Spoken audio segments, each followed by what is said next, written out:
नमस्कार दोस्तों, स्वागत है आपको अपने YouTube चैनल पर। दोस्तों उम्मीद आप स्वस्थ होंगे, मस्त होंगे, अपने पढ़ाई में व्यस्त होंगे। दोस्तों जैसा कि आप लोगों को पता है, बीएसएससी ग्रेजुएट लेवल 3 का एग्जाम डेट घोषित कर दिया गया है, जो कि 23 और 24 दिसंबर को होने वाला है। तो ऐसे में अब आपके पास एक महीने का शेष टाइम रह गया है। तो इसमें आप जितना ज़्यादा रिवीजन कीजिएगा और जितना टेस्ट लगाइएगा उतना आपको फ़ायदा होगा। तो इसीलिए प्रत्येक दिन कम से कम एक टेस्ट लगाइए, ताकि टेस्ट के माध्यम से जो भी कमी होगी उसे दूर किया जा सकेगा। तो इसीलिए आप प्रत्येक दिन एक टेस्ट कम से कम जरूर लगाइए और रिवीजन के लिए मास्टर वीडियो जरूर देखिए। जो 5 मास्टर वीडियो अपलोड कर दिया गया है उसे जरूर देखिए, ताकि उसका फ़ायदा आपको मिल सके। और भी मास्टर वीडियो अपलोड किया जा रहा है, तो ज़्यादा से ज़्यादा उस मास्टर वीडियो को प्यार दीजिए, ताकि हम और भी मास्टर वीडियो अपलोड कर सकें। और प्रत्येक दिन कम से कम एक टेस्ट लगाइए, जिसके लिए हम प्रत्येक दिन 2 टेस्ट अपलोड कर रहे हैं। एक टेस्ट आपको सुबह 8 बजे, दूसरा टेस्ट शाम के 5 बजे अपलोड किया जा रहा है। तो आप उन दोनों टेस्टों को उसी टाइम जरूर लगा दिया कीजिए, ताकि उसका फ़ायदा आपको मिल सके और जो भी कमी होगा उसे दूर किया जा सके। तो इसीलिए प्रत्येक दिन टेस्ट लगाते रहिए, ताकि इसका फ़ायदा मिल सके। और अभी तक आप हमारे चैनल को सब्सक्राइब नहीं किए तो सब्सक्राइब कर लीजिए, घंटी दबा लीजिए, ताकि आने वाले वीडियो का नोटिफिकेशन आपको आसानी से मिल सके। और इस वीडियो को लाइक कीजिए, ज़्यादा से ज़्यादा शेयर कीजिए, अपने दोस्तों में शेयर कीजिए। आपके पास जितने भी स्टडी ग्रुप हैं सबों में शेयर कीजिए, ताकि ये मैक्सिमम लोगों तक पहुँच सके और इसका फ़ायदा मैक्सिमम लोगों को मिल सके, ताकि हम भी आप लोगों के लिए मेहनत करते रहें। और इसका जो है टारगेट ज़्यादा जल्द से जल्द 20 के सब्सक्राइबर पहुंचाइए, ताकि हम भी आपके लिए मेहनत करते रहें। चलिए शुरू करते हैं। तो आइए दोस्तों, हम लोग टेस्ट नंबर 12 का पहला क्वेश्चन देखते हैं। कहता निम्नलिखित में से कौन सा भारत के ऋण नियंत्रण का एक प्रकार नहीं है। कहता निम्नलिखित में से कौन भारत के ऋण नियंत्रण का एक प्रकार नहीं है, तो वो है आपको परिवर्तनीय लागत आरक्षित निधि अनुपात। डी नंबर इसका आंसर हो जाएगा। आगे कहता निम्नलिखित में से कौन सा सूक्ष्म आर्थिक चर का एक उदाहरण है। कहता निम्नलिखित में से कौन सूक्ष्म आर्थिक चर का एक उदाहरण है, तो इसका सही आंसर आपको हो जाएगा उपभोक्ता संतुलन। क्या है? उपभोक्ता संतुलन। डी नंबर से आंसर हो जाएगा उपभोक्ता संतुलन। चलिए आगे है। आगे कहता है भारतीय संविधान के निम्नलिखित किस भाग में मौलिक कर्तव्यों का उल्लेखन है। कहता है भारतीय संविधान के किस भाग में मौलिक कर्तव्यों का उल्लेख किया गया है, तो यह किया गया है भाग 4 के ए में। क्या है? भाग 4 के ए में। डी नंबर इसका सही आंसर हो जाएगा भाग 4 के ए में। ये जो है आपको अनुच्छेद, क्या है? अनुच्छेद 51 के ए में दिया गया। किसमें? अनुच्छेद 51 के ए में दिया गया है। इसमें जो इसे जो है मौलिक कर्तव्य को संविधान में 42वां संविधान संशोधन, क्या है? 42वें संविधान संशोधन के अंतर्गत जोड़ा गया था। और ये जोड़ा गया है 1976 में। कब? 1976 में 42वें संविधान संशोधन के अंतर्गत जोड़ा गया था। जब इसमें पहली बार जोड़ा गया था तो उस समय इसमें इसकी मौलिक कर्तव्य की संख्या क्या थी? 10 थी। कितना? 10 थी। ध्यान रखिएगा, 10 मौलिक कर्तव्य की संख्या थी जब इसे जोड़ा गया था पहली बार 42वें संविधान संशोधन 1976 में। और बाद में 2002 में, कब? 2002 में, जो कि 86वें संविधान संशोधन था, उस क्रम में 11 नंबर का मौलिक कर्तव्य जोड़ा गया है। और सबसे पहले ये जो 42वें संविधान संशोधन 1976 में जोड़ा गया था मौलिक कर्तव्य को, तो इसे जोड़ा गया था स्वर्ण सिंह, किसकी? स्वर्ण सिंह समिति की सिफारिश पर जोड़ा गया था। इतना आप ध्यान रखिएगा। अनुच्छेद 51 ए के अंतर्गत जो जोड़ा गया है और भाग 4 के ए में वर्णित है, जो कि 42वें संविधान संशोधन 1976 में जोड़ा गया था। ये स्वर्ण सिंह समिति के सिफारिश पर जोड़ा गया है। और जिस समय पहली बार इसे संविधान में लाया गया था उस समय इसकी संख्या 10 थी। कितना? 10 थी। और बाद में फिर 2002 में 86वें संविधान संशोधन के अंतर्गत इसमें 11वें मौलिक कर्तव्यों को जोड़ा गया है। तो वर्तमान में हमारे संविधान में 11 मौलिक कर्तव्य दिए गए हैं। इतना बात आप ध्यान में जरूर रखिएगा, क्योंकि एग्जाम के व्यू से काफ़ी ज़्यादा इंपॉर्टेंट है। तो चलिए आगे बढ़ते हैं हम लोग। आगे कहता है भारत में राज्य का राज्यपाल बनने के लिए न्यूनतम आयु कितनी है। कहता है भारत में जो है राज्य के राज्यपाल बनने के लिए न्यूनतम आयु कितनी होनी चाहिए, तो इसके लिए आपको 35 वर्ष न्यूनतम आयु जो है होनी चाहिए। सी नंबर से आंसर हो जाएगा। ऐसा जो आपको अनुच्छेद 157 में कहा गया। किसमें? अनुच्छेद 157 में कहा गया है। यह भी ध्यान में रखिएगा। अनुच्छेद 157 में, तो यहाँ सी नंबर से आंसर हो जाएगा 35 वर्ष कम से कम उम्र होनी चाहिए। आगे निम्नलिखित में से कौन सिख गुरु हरकिशन के उत्तराधिकारी थे। कहता है निम्नलिखित में से कौन निम्नलिखित में से कौन सिख गुरु हरकिशन, क्या? हरकिशन के उत्तराधिकारी थे। तो ये थे आपको गुरु तेग बहादुर। कौन? गुरु तेग बहादुर। बी नंबर इसका आंसर हो जाएगा गुरु तेग बहादुर। चलिए आगे है। आगे कहता है कि महात्मा गांधी जनवरी 1915 में देश से भारत वापस लौटे थे। तो महात्मा गांधी जो 1915 में दक्षिण अफ्रीका से भारत लौटे थे। कितने? दक्षिण अफ्रीका से। ए नंबर से आंसर हो जाएगा दक्षिण अफ्रीका से। और ये जो है महात्मा गांधी जो है दक्षिण अफ्रीका में कुल 21 वर्ष तक वो वकालत की थी। कितनी?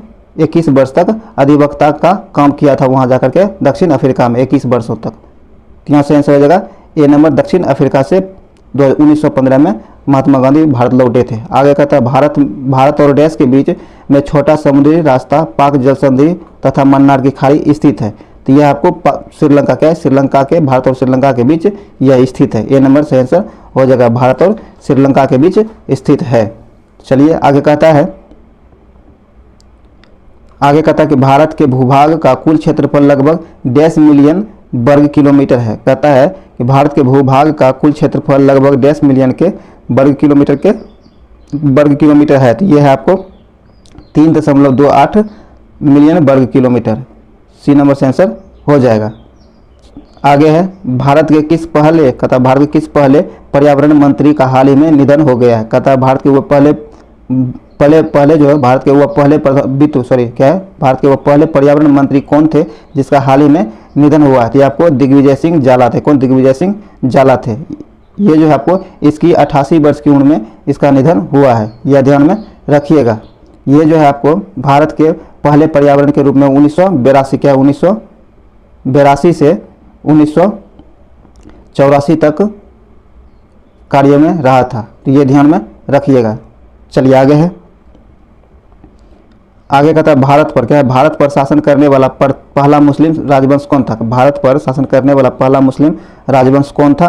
तो आपको गुलाम राजवंश था। कौन? गुलाम राजवंश था। ए नंबर से आंसर हो जाएगा गुलाम राजवंश। ये गुलाम राजवंश जो है भारत पर 1206 ईस्वी से लेकर के 1290 ईस्वी तक भारत पर शासन किया था। 1206 से लेकर 1290 ईस्वी तक ये गुलाम राजवंश ने शासन किया था और ये पहला मुस्लिम राजवंश था जिन्होंने भारत पर शासन किया था। तो ये ध्यान में रखिएगा। ए नंबर यहाँ से आंसर हो जाएगा गुलाम राजवंश, जो कि 1206 से 1290 तक शासन किया था। चलिए आगे है। आगे कहता कि लोक अदालतें क्या है? लोक अदालतें किसके अधीन बनाई गई है? लोक अदालतें जो है किसके अधीन बनाई गई है? तो ये कानूनी सुलह अधिनियम के अधीन बनाई गई है। ए नंबर से आंसर हो जाएगा। चलिए आगे है। आइए दोस्तों आगे कहता है भारत का सबसे लंबा राष्ट्रीय राजमार्ग कौन सा है? भारत का सबसे लंबा राष्ट्रीय राजमार्ग कौन सा है? तो यह है आपको NH राष्ट्रीय राजमार्ग 44। कौन? राष्ट्रीय राजमार्ग 44। बी नंबर इसका आंसर हो जाएगा, राष्ट्रीय राजमार्ग 44। यह जो भारत की सबसे लंबी राष्ट्रीय राजमार्ग है, यह जो है आपको कि श्रीनगर से लेकर क्या है, श्रीनगर से लेकर कन्याकुमारी तक यह फैला हुआ है। ये सबसे लंबा राष्ट्रीय राजमार्ग है, ध्यान में रखिएगा। बी नंबर से आंसर हो जाएगा। चलिए आगे है।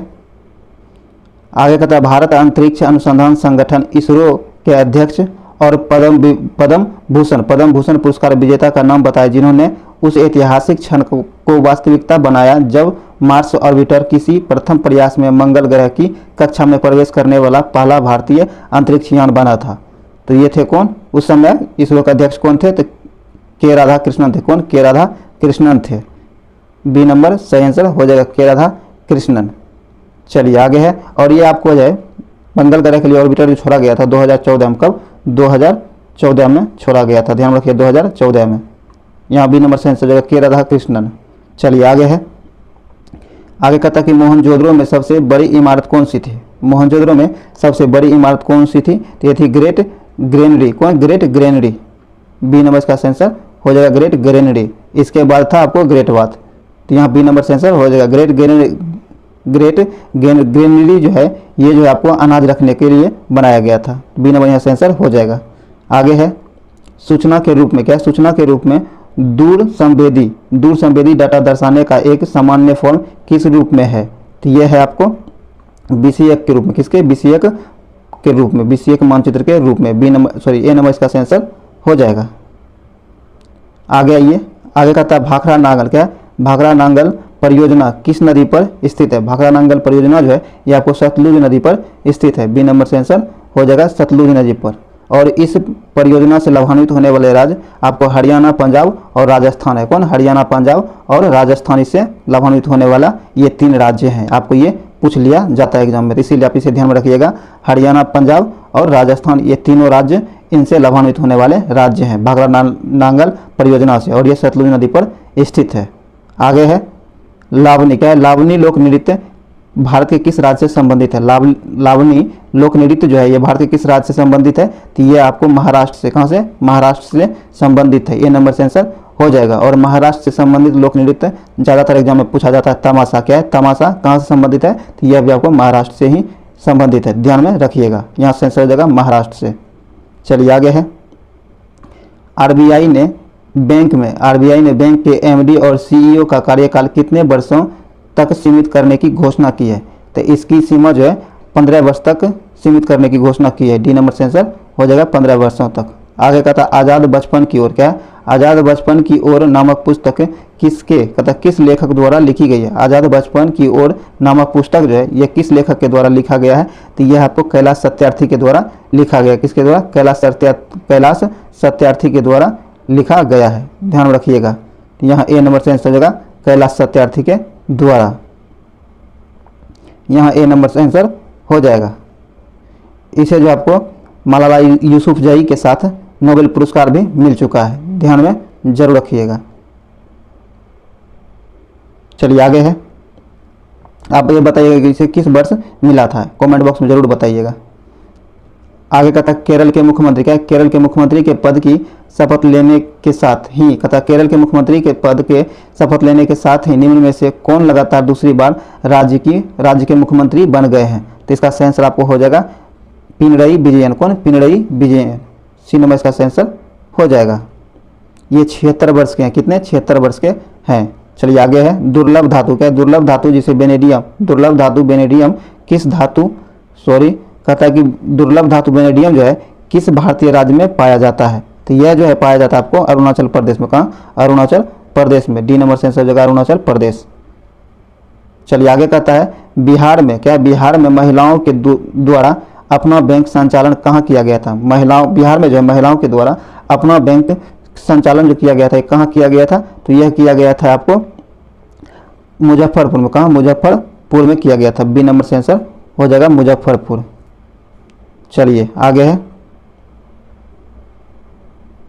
आगे कहता है दोस्तों कि साराभाई, क्या है, साराभाई मानद पुरस्कार 2021 बिहार के किस हस्ती को दिया गया। कहता साराभाई मानद पुरस्कार 2021 जो है ये बिहार के किस हस्ती को दिया गया है, तो यह दिया गया था आनंद कुमार को। किसे, आनंद कुमार को। ये वही आनंद कुमार है जो सुपर 30 के संस्थापक हैं। बी नंबर इसका आंसर हो जाएगा आनंद कुमार को। चलिए आगे है, कहता भारत के सर्वोच्च न्यायालय, क्या है, भारत के सर्वोच्च न्यायालय ने किस वर्ष में न्यायाधीशों की नियुक्ति के लिए कॉलेजियम, क्या है, कॉलेजियम व्यवस्था को अपनाया था, तो यह अपनाया था आपको 1993 में। कब, 1993 में। ए नंबर से आंसर हो जाएगा 1993। चलिए आगे है, आगे कहता है भारत के कितने उच्च न्यायालयों की अधिकारिता में एक से अधिक राज्य या फिर केंद्र शासित प्रदेश हैं, तो इसका सही आंसर हो जाएगा आपको 7। कितने, 3। कितने, 3। बी नंबर से आंसर हो जाएगा 3। चलिए आगे है, कहता योजना आयोग, क्या है, योजना आयोग का अंत किस प्रधानमंत्री ने किया था। योजना आयोग जो है इसका अंत किस प्रधानमंत्री के द्वारा किया गया था, ये किया गया था आपको नरेंद्र मोदी के द्वारा। किसके, नरेंद्र मोदी के द्वारा। ए नंबर से आंसर हो जाएगा। योजना आयोग का समापन जो है आपको 2015 में किया गया था। कब, 2014 में जैसे ये सरकार में आए थे उसी टाइम किया गया था। और इसके स्थान पर नीति आयोग की स्थापना की गई है। नीति आयोग की स्थापना 1 जनवरी, कब, 1 जनवरी 2015 को किया गया है। यह भी ध्यान रखिएगा कि योजना आयोग के स्थान पर कौन सा आयोग काम करता है, ये नीति आयोग काम करता है जिसकी स्थापना 1 जनवरी 2015 को किया गया है। चलिए आगे है,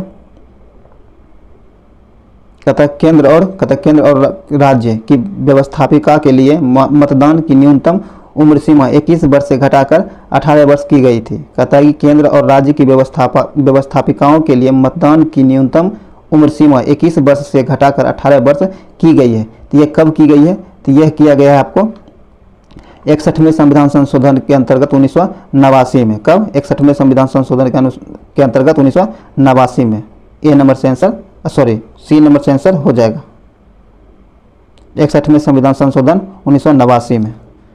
चलिए आगे कहता है कि संविधान के प्रावधानों के अंतर्गत पंचायत चुनाव कराने का निर्णय किया जाता है। कहता है संविधान के प्रावधानों के अंतर्गत पंचायत चुनाव कराने का निर्णय लिया जाता है। ये किसके द्वारा लिया जाता है, तो ये राज्य सरकार के द्वारा यह निर्णय लिया जाता है। बी नंबर से आंसर हो जाएगा।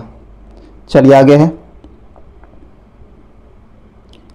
आगे कहता है भारत ने किस देश के साथ ब्रह्मोस मिसाइल समेत अन्य रक्षा उपकरणों की आपूर्ति हेतु समझौता किया है? तो यह समझौता किया गया है फिलीपींस के साथ। किसके साथ? फिलीपींस के साथ। सी नंबर से आंसर हो जाएगा फिलीपींस के साथ। चलिए आगे है। आगे कहता है बिहार खेल विश्वविद्यालय विधेयक 2021 के पास होने के उपरांत बिहार देश का ऐसा बिहार जो है देश का ऐसा कितनावां राज्य बन गया है जहां खेल विश्वविद्यालय स्थापित किया जा रहा है? कहता है कि बिहार खेल विश्वविद्यालय विधेयक 2021 पास होने के उपरांत ही बिहार देश का कौन सा कितने नंबर का राज्य बन गया है जहां जो है विश्वविद्यालय स्थापित किया जा रहा है? तो यह देश का जो है आपको छठा देश बन गया। कौन? छठा राज्य बन गया। बिहार जो है देश का छठा राज्य बन गया है जहां खेल विश्वविद्यालय स्थापित किया जा रहा है। तो ध्यान में रखिएगा, इसमें ये छह राज्य जो है आपको बिहार से पूर्व जो था आपको गुजरात, पंजाब, असम, तमिलनाडु और राजस्थान था। कौन कौन? गुजरात, पंजाब, असम, तमिलनाडु और राजस्थान, और इसके साथ अब बिहार भी हो गया है। तो छठे नंबर का राज्य बिहार हुआ है। तो सी नंबर यहाँ से आंसर हो जाएगा छठा। आगे कहता है पुस्तक मगधनामा क्या है? पुस्तक मगधनामा के लेखक कौन है? तो इसके लेखक जो है आपको कुमार निर्मलेंदु है। कौन? कुमार निर्मलेंदु। सी नंबर इसका आंसर हो जाएगा। चलिए आगे है। आगे कहता है बिहार में कौन सी फाइबर फसल उगाई जाती है? बिहार में कौन सी फाइबर फसल उगाई जाती है? तो ये आपको मेस्ता। कौन? मेस्ता फाइबर फसल उगाई जाती है। सी नंबर से आंसर हो जाएगा मेस्ता। आगे बिहार राज्य लघु उद्योग विकास निगम लिमिटेड कहाँ है? बिहार में जो है बिहार राज्य लघु उद्योग विकास निगम लिमिटेड कहाँ है? तो यह आपको पटना में है। कहाँ? पटना में है। डी नंबर इसका आंसर हो जाएगा पटना में। और इसकी स्थापना जो आपको 24 अक्टूबर कब? 24 अक्टूबर 1961 में किया गया था। कब? 24 अक्टूबर 1961 में इसकी स्थापना किया गया था। यह भी ध्यान में रखिएगा। आगे कहता है बिहार के किस जिले में राज्य का पहला पोर्टेबल आंगनबाड़ी केंद्र खोला गया है? कहता है बिहार के किस जिले में राज्य का पहला पोर्टेबल आंगनबाड़ी केंद्र खोला गया है? यह खोला गया आपको मुजफ्फरपुर में। कहाँ? मुजफ्फरपुर जिला में। डी नंबर इसका आंसर हो जाएगा मुजफ्फरपुर जिला में। चलिए आगे है। आइए दोस्तों आगे कहता है कि हाल ही में क्या है? हाल ही में बिहार कृषि विद्यालय ने कहता हाल ही में बिहार कृषि विश्वविद्यालय ने सबोर हीरा नामक एक नई फसल प्रजाति को मंजूरी दी है। यह फसल किस प्रजाति की है? तो यह फसल जो आपको धान प्रजाति की, किसकी? धान प्रजाति की है। सी नंबर से आंसर हो जाएगा धान प्रजाति की। आगे कहता है बिहार के क्या है? बिहार के निम्न जिलों में से किस जिले में ही मिडमॉट क्या है? मिडमॉट स्वयं मिट्टी बनाई जाती है? तो यह बनाई जाती है आपको पश्चिम चंपारण में। सी नंबर इसका आंसर हो जाएगा पश्चिम चंपारण। चलिए आगे है। आगे कहता बिहार में प्रवाहित किस नदी को नेपाल की पवित्र नदी माना जाता है? कहता बिहार में प्रवाहित होने वाली किस नदी को नेपाल में पवित्र नदी माना जाता है? तो यह माना जाता है बागमती को। किसको? बागमती को। डी नंबर से आंसर हो जाएगा बागमती को। और ये जो है कोसी नदी जो है बिहार की शोक नदी कहलाती है। ध्यान रखिएगा, बिहार की शोक नदी कोसी नदी को कहा जाता है। और बिहार में बहने वाली वह कौन सी नदी है जिसे नेपाल में पवित्र नदी के नाम से जाना जाता है? तो ये आपको बागमती है। आगे है बिहार के किस जिले में अनुसूचित जातियों की संख्या प्रतिशत सबसे कम है? कहता है बिहार के किस जिले में अनुसूचित जातियों की संख्या प्रतिशत सबसे कम है? इसका आंसर हो जाएगा किशनगंज में। कहाँ? किशनगंज जिला में। ए नंबर से आंसर हो जाएगा किशनगंज जिला में। और पूरे बिहार में आपसे कभी जब क्वेश्चन पूछ लिया जाए कि बिहार में सबसे अधिक वर्षा वाला जिला कौन सा है? तो ये किशनगंज ही है। ध्यान रखिएगा किशनगंज ही है। चलिए आगे है। जलवायु परिवर्तन क्या है? जलवायु परिवर्तन को लेकर हाल ही में एक्शन प्लान तैयार करने वाला बिहार देश का कौन सा राज्य बना है? तो बिहार जो है देश में दूसरा राज्य बना है। कौन? बिहार जो है देश में दूसरा राज्य बना है। बी नंबर इसका आंसर हो जाएगा दूसरा राज्य बिहार बना है। चलिए आगे है। आगे कहता है 15 नवंबर 2000 को बिहार विभाजन के उपरांत बिहार में कितने जिले की संख्या थी? कहता है 15 नवंबर 2000 ईस्वी में जब बिहार का विभाजन हुआ तो उसके जो है विभाजन के उपरांत बिहार में जिलों की कुल संख्या कितनी रह गई है? तो इसका आंसर हो जाएगा 37। उस समय 37 जिला रह गया था। बी नंबर से आंसर हो जाएगा। और बाद में एक जिला बना, उसके बाद आपको 38 जिला, वर्तमान में 38 जिला अब बिहार में है। लेकिन जिस समय आज़ाद हुआ था उस समय आपको 37 जिला ही रह गया था। बाद में अरवल जिला बना जिसकी वजह से अब जिला की संख्या 38 हो गई है। तो बी नंबर यहाँ से आंसर हो जाएगा जिस समय 15 नवंबर 2000 ईस्वी को जब झारखंड से विभाजित हुआ था तो उस समय 37 जिला ही बिहार में था। बाद में अरवल के जिला हो जाने के कारण 38 जिला वर्तमान में है, ध्यान रखिएगा। आगे कहता है कि हाल ही में बिहार के किन 2 जिलों को भारत सरकार ने पोटस खनन के लिए मंजूरी दी है। इसका सही आंसर आपको हो जाएगा गया और औरंगाबाद। कहाँ? गया और औरंगाबाद, डी नंबर से आंसर हो जाएगा। आगे कहता है भारत की पहली अंडर सी सुरंग क्या है? भारत की पहली अंडर सी सुरंग किस शहर में बनाई जा रही है? तो यह बनाई जा रही है आपको मुंबई में। कहाँ? मुंबई में, बी नंबर से आंसर हो जाएगा मुंबई। इस परियोजना का पूरा होने का उम्मीद जो आपको 2023 है, क्या है? 2023 तक पूरा होने की संभावना है। चलिए आगे है। आगे कहता है विश्व जल दिवस निम्न में से किस दिन मनाया जाता है? विश्व जल दिवस जो है निम्न में से किस दिन मनाया जाता है? तो यह आपको 22 मार्च को मनाया जाता है। कब? 22 मार्च को विश्व जल दिवस के रूप में मनाया जाता है। और इसी 22 मार्च को बिहार अपना स्थापना दिवस भी मनाता है। ध्यान में रखिएगा, बिहार अपना स्थापना दिवस भी 22 मार्च को ही मनाया जाता है और विश्व जल दिवस भी 22 मार्च को मनाया जाता है। डी नंबर से आंसर हो जाएगा। आगे कहता है प्रसिद्ध नाटक नील दर्पण क्या है? प्रसिद्ध नाटक नील दर्पण का अंग्रेजी में अनुवाद किसने किया था? तो इसका अंग्रेजी में जो अनुवाद किया था तो ये किया था मधुसूदन दत्ता के द्वारा किया गया था। ए नंबर से आंसर हो जाएगा। चलिए आगे है। आगे कहता है निम्न में क्या है? निम्न में से किस जिले में बिहार का एकमात्र राष्ट्रीय उद्यान स्थित है? कहता है निम्नलिखित में से किस जिले में बिहार का एकमात्र राष्ट्रीय उद्यान स्थित है? तो इसका सही आंसर हो जाएगा पश्चिमी चंपारण। कहाँ? पश्चिमी चंपारण, डी नंबर सही आंसर हो जाएगा पश्चिमी चंपारण, जिसका नाम क्या है? वाल्मीकि राष्ट्रीय उद्यान। बिहार का यह एक मास्टर राष्ट्रीय उद्यान है। इसकी स्थापना आपको 1989 में हुआ। कब? 1989 में इसकी स्थापना की गई है, ध्यान में रखिएगा। चलिए आगे है। त्रिवेणी नहर क्या है? त्रिवेणी नहर में किस नदी से पानी आता है? त्रिवेणी नहर जो है इसमें किस नदी से पानी आता है? तो यह आपको गंडक से पानी आता है। कहाँ से? गंडक से पानी आता है। सी नंबर से आंसर हो जाएगा गंडक। चलिए आगे कहता है गंगा के दक्षिणी मैदान में निम्नलिखित में से कौन सी नदी प्रवाहित नहीं होते हैं? कहता है गंगा के दक्षिणी मैदान में निम्नलिखित में से कौन सी नदी प्रवाहित नहीं होती है? तो इसका सही आंसर हो जाएगा बागमती। कौन? बागमती, सी नंबर से आंसर हो जाएगा बागमती। चलिए आगे है।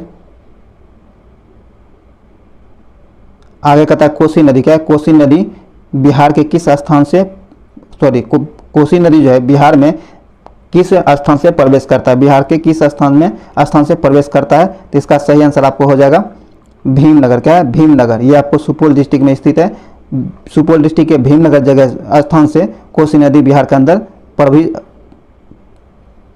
बिहार में प्रवेश करती है, भीमनगर सुपौल से। आगे है यहाँ डी नंबर से आंसर हो जाएगा भीमनगर। आगे कहता है बिहार राज्य निर्यात निगम लिमिटेड की स्थापना बिहार में कहाँ हुई है? कहता है बिहार राज्य निर्यात निगम लिमिटेड की स्थापना बिहार में कहाँ हुआ है? तो यह हुआ है आपको पटना। कहाँ? पटना में, बी नंबर से आंसर हो जाएगा पटना में। और इसकी स्थापना आपको 19 दिसंबर 1949 को इसकी स्थापना की गई थी। ध्यान रखिएगा 19 दिसंबर 1949 में इसकी स्थापना 1947 में इसकी स्थापना की गई थी, ध्यान रखिएगा। चलिए आगे है। आगे कहता है कि भारत नेपाल मैत्री ट्रेन का सफल ट्रायल बिहार के किस जिले से की गई है? कहता है भारत नेपाल मैत्री ट्रेन का सफल ट्रायल जो किया गया है यह किस जिले से किया गया है? तो यह जो है बिहार के समस्तीपुर जिले से किया गया है। बी नंबर से आंसर हो जाएगा बिहार के समस्तीपुर जिले से। चलिए आगे बढ़ते हैं। आगे कहता है डैश में उच्चतर क्या है? डैश में उच्चतर वर्ग होने के कारण कुलों के समूह होते हैं जिनके कुल लक्षण एक समान होते हैं। तो इसका सही आंसर आपको हो जाएगा गण ऑर्डर, ए नंबर से आंसर हो जाएगा।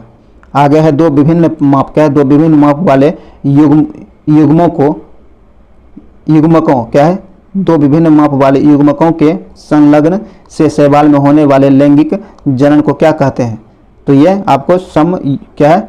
वो समयुग्मिक क्या है? वो समयुग्मिक कहा जाता है। बी नंबर से आंसर हो जाएगा। चलिए आगे है। आगे कहता है सौर सेल क्या है? सौर सेलों के जिस समूह को एक निश्चित पैटर्न में एक साथ जोड़ दिया जाता है उसे क्या कहते हैं? तो उसे जो है हम लोग सौर सेल पैनल कहते हैं। सौर सेल पैनल कहते हैं। डी नंबर से आंसर हो जाएगा सौर सेल पैनल। आगे कहता है सीमेंट का रासायनिक संयोजन क्या है? सीमेंट का रासायनिक संयोजन क्या है? तो ये आपको चूना पत्थर मिट्टी और जिप्सम से मिला हुआ है। बी नंबर यहाँ से आंसर हो जाएगा।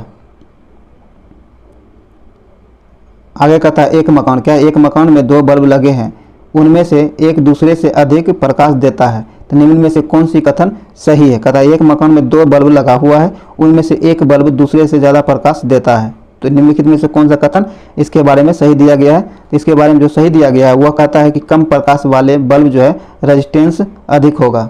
कम प्रकाश वाले बल्ब में जो होता है रेजिस्टेंस अधिक होगा। डी नंबर इसका आंसर हो जाएगा। चलिए आगे है। आगे कहते हैं अतिचालक, क्या अतिचालक का लक्षण है? अतिचालक का लक्षण क्या है? तो इसका लक्षण होता है शून्य प्रगाम्यता, क्या शून्य प्रगाम्यता। सी नंबर इसका आंसर हो जाएगा। चलिए आगे है।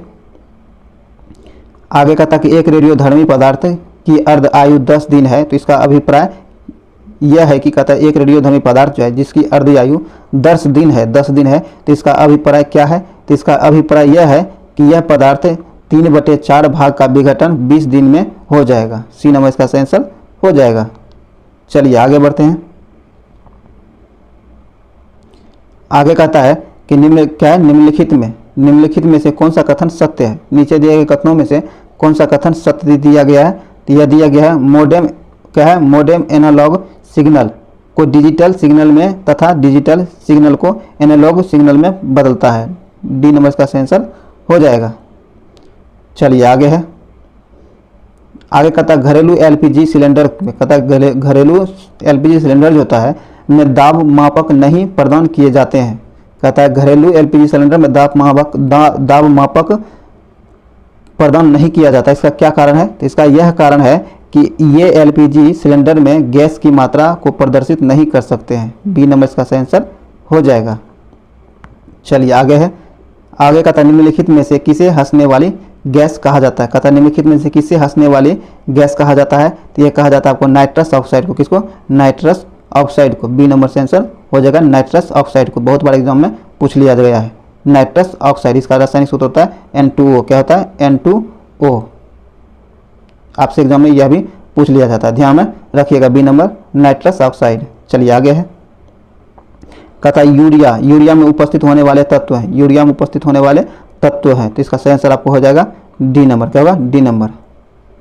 आगे कहता है निम्नलिखित में कौन से सही नहीं है? नीचे दिए गए में से कथनों में से कौन सा सही नहीं दिया गया है? तो जो सही नहीं है वह कहता है किसी परमाणु के नाभिक का टूटना संलयन कहलाता है। टूटना संलयन नहीं, विखंडन कहलाएगा। बी नंबर इसका सही आंसर हो जाएगा, जो कि सही नहीं दिया गया। संलयन नहीं है, दो नाभिक का आपस में टूटना संलयन नहीं, विघटन कहलाता है। यहाँ संलयन कहता है, तो यह गलत दिया गया, जो कि आपको गलत ही ढूंढने कहता है। तो बी नंबर यहाँ सही आंसर हो जाएगा। चलिए आगे है। आगे कहता है शरीर में क्या है? शरीर में अतिरिक्त ग्लूकोज ग्लाइकोजन में परिवर्तित होकर भंडारित रहता है। कहता है शरीर में अतिरिक्त ग्लूकोज जो है ग्लाइकोजन में परिवर्तित होकर भंडारित रहता है। कहाँ भंडारित होता है? तो यह आपको यकृत में भंडारित होता है। बी नंबर से आंसर हो जाएगा यकृत में भंडारित होता है। आगे कहता है त्वरित, क्या है? तीव्रता एवं प्रयुक्तता के आधार पर निम्नलिखित में से कौन सा कर्क रोग, क्या है? कर्क रोग। कहता है तीव्रता एवं प्रयुक्तता के आधार पर निम्नलिखित में से कौन सा कर्क रोग उत्पन्न कर सकता है तथा उसका उपचार भी कर सकता है? तो इसका सही आंसर हो जाएगा आपको आयनीय विकिरण। सी नंबर से आंसर होगा आयनीय विकिरण। चलिए आगे है। आगे कहता है कि मिनी मात्रा, क्या है? मिनी मात्रा व्यधि निम्न धातु के हानिकारक मात्राओं के कारण होता है। तो इसका सही आंसर हो जाएगा पारा। क्या होगा? पारा। डी नंबर इसका सही आंसर हो जाएगा पारा। चलिए आगे है। आगे कहता है बिजली की खपत का बिल किसके मापन पर आधारित होता है? बिजली की खपत का मापन जो है किसके आधार पर होता है? यहाँ दिया गया वोल्टेज ओम एम्पियर। तो इसे आपको इनमें से बताना किसके आधार पर। आइए हम लोग देखते हैं। तो ये जो है केबल जो है आपको केवल वोल्टेज के आधार पर। ए नंबर से आंसर हो जाएगा। चलिए आगे है। आगे कहता है निम्न में से, क्या है? निम्न में से कौन सा ऊष्मा का सबसे अधिक कुचालक है? कहता है ऊष्मा का सबसे अधिक कुचालक निम्न में से कौन है? तो ये आपको शीशा है। क्या है? शीशा है। बी नंबर इसका आंसर हो जाएगा शीशा। आगे कहता है रेडियोधर्मी पदार्थ उत्सर्जित करता है। कहता है रेडियोधर्मी पदार्थ जो है यह उत्सर्जित करता है अल्फा बीटा गामा, ये तीनों किरणें उत्सर्जित करता है। डी नंबर से आंसर हो जाएगा उपयुक्त में सभी। चलिए आगे है। आगे कहता है भारतीय उपग्रह, क्या है? भारतीय उपग्रह जिससेट 7 अन्य रूप से बनाया गया है। यह बनाया गया है आपको सैन्य संचालन हेतु। बी नंबर इसका सेंसर हो जाएगा सैन्य संचालन हेतु। चलिए आगे है, आगे 70 में कहता है गैसोहॉल। क्या है? गैसोहॉल एक मिश्रण है। गैसोहॉल जो है यह एक मिश्रण है, किसका? तो यह मिश्रण है गैसोलीन और एथेनॉल का। बी नंबर इसका सेंसर हो जाएगा। चलिए आगे कहता है अपमार्जक क्या है? अपमार्जक जो होता है यह क्या होता है? तो यह आपको शोधन अभिकर्ता होता है। क्या होता है? शोधन अभिकर्ता होता है। डी नंबर सेंसर हो जाएगा। चलिए आगे बढ़िए, आगे कहता है लाल स्याही। लाल स्याही बनाई जाती है। लाल स्याही जो है यह कैसे बनाई जाती है? तो यह आपको ईओसिन से बनाई, किससे? ईओसिन से बनाई जाती है। डी नंबर इसका सेंसर हो जाएगा। आगे कहता है अग्निशामक में कौन सी गैस काम आती है? अग्निशामक में कौन सी गैस काम आती है? तो आपको कार्बन डाइऑक्साइड। कौन? Carbon dioxide. A number sensor हो जाएगा कार्बन डाइऑक्साइड। चलिए आगे कहता है स्त्रियों में, क्या स्त्रियों की तुलना में अधिक पुरुष वर्णतता से पीड़ित हो सकते हैं? क्योंकि कहता है कि स्त्रियों की तुलना में पुरुष में अधिक वर्णतता हो सकता है। इसका ऐसा होने का मुख्य कारण क्या है? इसका मुख्य कारण है कि केवल जो है मनुष्य में केवल एक्स क्रोमोसोम होते हैं। महिलाओं में क्या? केवल उनमें जो है उनमें केवल एक्स क्रोमोसोम, महिला में केवल एक्स क्रोमोसोम होता है और पुरुष में एक्स वाई दोनों होता है। इसीलिए यहाँ सी नंबर सेंसर हो जाएगा। चलिए आज का आखिरी क्वेश्चन है, कहता है क्षितिज के समीप सूर्य एवं चंद्रमा के दीर्घ वृत्ताकार दिखाई देने का कारण है। कहता है क्षितिज के समीप सूर्य और चंद्रमा के दीर्घ वृत्ताकार दिखाई देने का प्रमुख कारण क्या है? तो इसका कारण यह है कि व्यतिकरण। क्या है? व्यतिकरण के कारण दिखाई देता है। सी नंबर का सेंसर हो जाएगा। दोस्तों ये वीडियो यहीं समाप्त हुआ, क्योंकि हम लोग सिर्फ जीके देख रहे हैं, तो ये वीडियो पूरा हो चुका है जीके का। तो उम्मीद है ये वीडियो आपके लिए यूजफुल जरूर रहा होगा। आप इस वीडियो को अगर शुरू तक देखे हैं तो इसके लिए बहुत बहुत धन्यवाद। अगर अभी तक आप इसे लाइक नहीं किए तो लाइक कर लें, शेयर जरूर करें, और आप हमारे चैनल को अभी तक सब्सक्राइब नहीं किए तो सब्सक्राइब कर लें, घंटे दबा लें, ताकि आने वाली वीडियो का नोटिफिकेशन आपको आसानी से मिल सके। तो चलिए हम लोग मिलते हैं फिर अगले वीडियो में। जय हिंद।